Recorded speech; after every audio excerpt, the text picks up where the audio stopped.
লা হাওলা ওয়ালা কুওয়াতা ওয়ালা কলকাতা। খলিফা, তুমি জানো না আজ শুক্রবার, তাই পীর বাবার রোজায় যাচ্ছি। আল্লাহর সাথে জুলুম করা শিরক। শিরক হলো সবথেকে বড় গুনাহ। বলে দিল্লি। দেখেছো তোমরা, দেখেছো? এ কিছুই পারে না।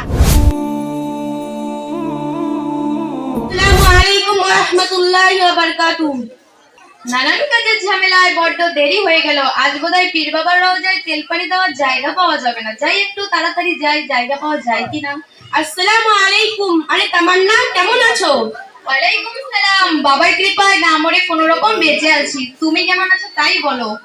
আলহামদুলিল্লাহ, আল্লাহর রহমতে খুব ভালো আছি।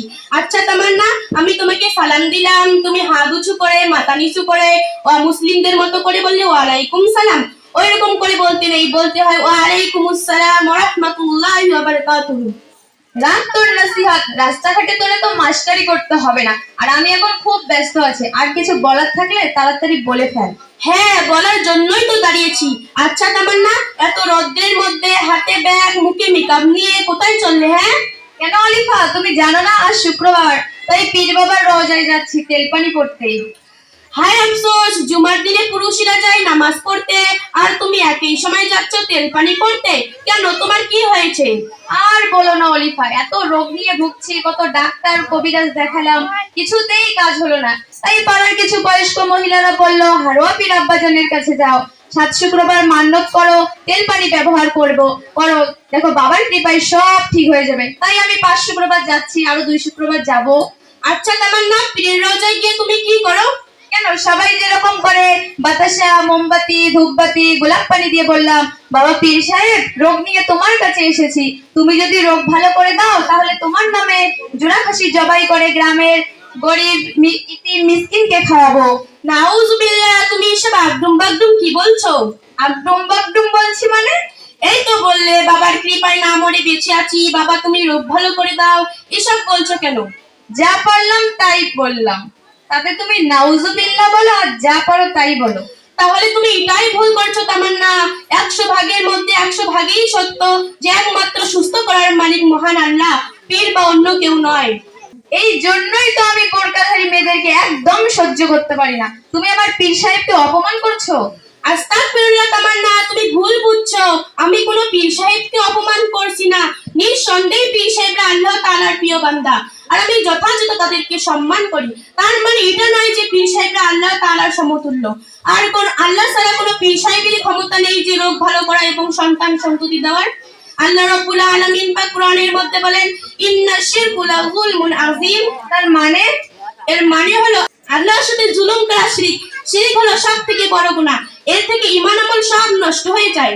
কি ঈমান আমল সব নষ্ট হয়ে যায়? হ্যাঁ, অবশ্যই। পীর বাবার মাজারে তো কত মেয়েদের সাথে আমার দেখা হয়, কই তারা তো বললো না এটা শিরক। আরে বলবে কি, তাও তো তোমার মতো শিরক বিদআত করে ঈমান আমল সব নষ্ট করে ফেলেছে। শিরক কাকে বলে দয়া করে আমাকে একটু বলবে অলিফা, যাতে আমি ভালো করে বুঝতে পারি। হ্যাঁ, অবশ্যই বলবো, কেন বলবো না। শুনো তাহলে, আল্লাহর অংশীদার স্থাপন করা, আল্লাহর গুণকার মধ্যে তালাশ করা, যেমন সুখ শান্তি হায়াত মউত সন্তান সন্ততি একমাত্র দেওয়ার মালিক আল্লাহ, এগুলো যদি কোনো নবী রাসূল পীর ওলির কাছে চাওয়া হয় তাহলে সেটা শিরক হবে। তাই নাকি? হ্যাঁ, হুজুর সাল্লাল্লাহু আলাইহি সাল্লাম আরো বলেন, আল্লাহ ব্যতীত কারো নামে জীব জন্তু জবাই করা হারাম, কোন নবী রাসূল পীর ওলির নামে মাংস খাওয়া হারাম। কবি বলেন খোদার সাথে শিরককারী শোনো মুসলমান, শেষ বিচারে ঠাঁই হবে সুজা জাহান্নাম।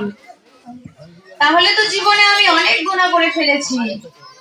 হ্যাঁ, আমি তোমাকে এটাই বুঝাতে চাচ্ছি, তুমি শিরক বিদআতে ডুবে আছো বোন তামান্না। আমি যদি জানতাম এটা শিরক, তাহলে আমি কখনোই পীর বাবার মাজারে যেতাম না। আজকে এই প্রতিজ্ঞা করলাম, আল্লাহ তুমি আমাকে ক্ষমা করো, রোগ নিয়ে মরে যাবো তাও ভালো, শিরক করে বেঈমান হয়ে মরতে চাই না। আচ্ছা অলিভা, তুমি এত সুন্দর কথা কোথা থেকে শিখেছো? আমি বাংলা শিক্ষার পাশাপাশি আমাদের মাদ্রাসাতুল বানাত আয়েশা সিদ্দিকা রাদিয়াল্লাহু আনহা ওইখানেই সবকিছু শিখেছি। আর আমাদের হুজুর সমস্ত রকম বিধিবিধান কোরআন সম্পূর্ণরূপে সঠিকভাবে শিক্ষা দেন। শুধু তাই নয়, পিতামাতার সাথে কিভাবে আচরণ করতে হয়, পিতামাতার প্রতি সন্তানের কতটা কর্তব্য, সব শিক্ষা দেন। সন্তানেরও আবার কর্তব্য আছে নাকি? হ্যাঁ, অবশ্যই। আগে তো জানতাম শুধু পিতামাতারই কর্তব্য সন্তানকে ভালো স্কুলে পড়ানো, ভালো ড্রেস কিনে দেওয়া, ভালো সাইকেল কিনে দেওয়া, স্মার্টফোন কিনে দেওয়া। না তামান্না, পিতামাতার তো অবশ্যই কর্তব্য আছে। সন্তানকে ভালো মানুষ হিসাবে করতে গেলে বাংলা শিক্ষার পাশাপাশি দ্বীনি শিক্ষার অবশ্যই প্রয়োজন। আর সন্তানের কর্তব্য হচ্ছে পিতামাতার সাথে ভালোভাবে কথা বলা এবং তাদেরকে মন থেকে ভালোবাসা। এক কথায় কিঞ্চিত পরিমাণ তাদেরকে কোনো রকম কষ্ট দেওয়া যাবে না। তাহলে তো আমি আজকে সকালেই অনেক বড় গুনাহ করে ফেলেছি। আমার বাবা মায়ের সাথে ঝামেলা করেছি আমার স্মার্টফোন না কিনে দেওয়ার জন্য। আস্তাগফিরুল্লাহ, তুমি এটাও জানো না হুজুর সাল্লাল্লাহু আলাইহি ওয়াসাল্লাম হাদিসের মধ্যে বলেছেন আল জান্নাতু তাহতা উকদামিন উম্মাহাত। তার মানে? এর মানে হচ্ছে জান্নাত মায়ের পায়ের নিচে। তাহলে তো আমি জীবনে অনেক গুনাহ করে ফেলেছি, এর থেকে বাঁচার কি কোনো উপায় আছে? হ্যাঁ, এর থেকে বাঁচতে গেলে সর্বপ্রথম মা বাবার থেকে মন থেকে ক্ষমা চাইতে হবে এবং আল্লাহ রাব্বুল আলামিনের কাছে মন থেকে তওবা করতে হবে। কিন্তু আমি তো তওবা করতে জানি না, তুমি কি আমাকে একটু পড়িয়ে দেবে? হ্যাঁ, অবশ্যই পড়িয়ে দেবো।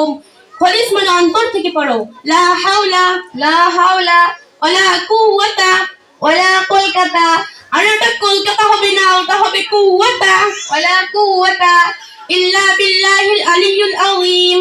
ইল্লা বিল্লাহিল ওয়ালাদ দিল্লি। দেখেছো তোমরা, দেখেছো? এ কিছুই পারে না। আর ওটা দিল্লি হবে না, ওটা হবে ইল্লা বিল্লাহিল আলিয়্যুল আযীম। ইল্লা বিল্লাহিল আলিয়্যুল আযীম। ধন্যবাদ অলিফা, তোমাকে অনেক ধন্যবাদ। তুমি আজকে যে আমাকে ইসলামিক বিধিবিধান শিখিয়ে দিলে তা আমি সারা জীবন মেনে চলার চেষ্টা করব ইনশাআল্লাহ। আল্লাহ কবুল করুক, আমিন। আসসালামু আলাইকুম ওয়া রাহমাতুল্লাহি ওয়া বারাকাতুহু।